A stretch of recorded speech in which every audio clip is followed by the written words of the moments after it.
আসসালামু আলাইকুম। আজকে ভীষণ মজার একটা রেসিপি নিয়ে হাজির হলাম। আজকের রেসিপি হচ্ছে পাট শাক দিয়ে মসুরের ডাল রান্না। এই রেসিপিটি অনেকেই রান্না করেছেন, আবার অনেকেই এই রেসিপি সম্পর্কে জানেন না। তাদের জন্য বলবো একবার হলেও এই রেসিপিটি বানিয়ে দেখবেন, আশা করছি নিরাশ হবেন না।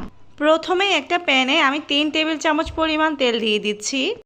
এই তেলের মধ্যে দিয়ে দিচ্ছি হাফ চা চামচ আস্ত জিরা, দিয়ে দিচ্ছি রসুন কুচি, এখানে 2 টেবিল চামচ রসুন কুচি দিয়েছি, সেই সাথে দিয়েছি 2টা মিডিয়াম সাইজের পেঁয়াজ কুচি।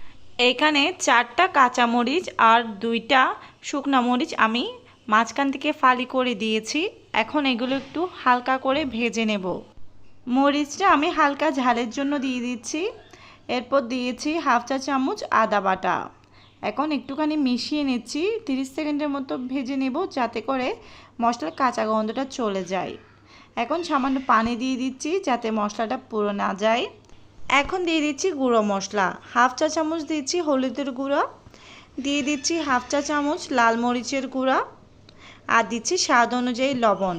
এবার এগুলোকে তেলের মধ্যে কিছুক্ষণ কষিয়ে নিতে হবে, যাতে করে আদা রসুনের গন্ধ না থাকে সেটা খেয়াল রাখতে হবে।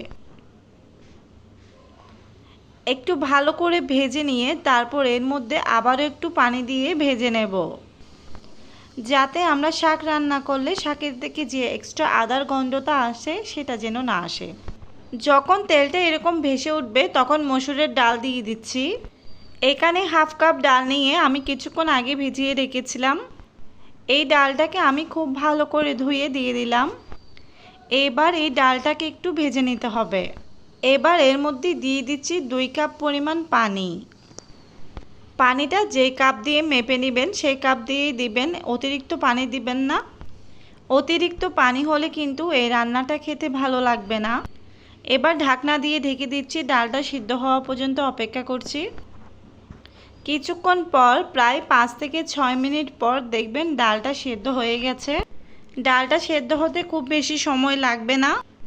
দেখুন ঠিক এরকম আধা ভাঙা হলে এর মধ্যে পাট শাক দিয়ে দিচ্ছি। পাট শাকটা আমি 2 টুকরো করে নিয়েছি আর এগুলোকে খুব ভালো করে ধুয়ে পরিষ্কার করে নিয়েছি।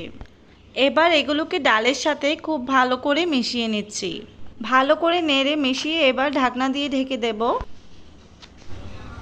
4 থেকে 5 মিনিট পর দেখবেন শাকটা সিদ্ধ হয়ে গেছে। কালারটা একই আছে, সবুজ কালার। আমি চুলার আঁচটা একই রকম রেখেছিলাম। আমাদের পাট শাক ডাল দিয়ে ভুনা একদম রেডি। এটা গরম ভাতের সাথে সার্ভ করে দেখবেন, খেতে ভীষণ ভালো লাগে। আশা করছি আজকের রেসিপিটিও আপনাদের অনেক ভালো লেগেছে।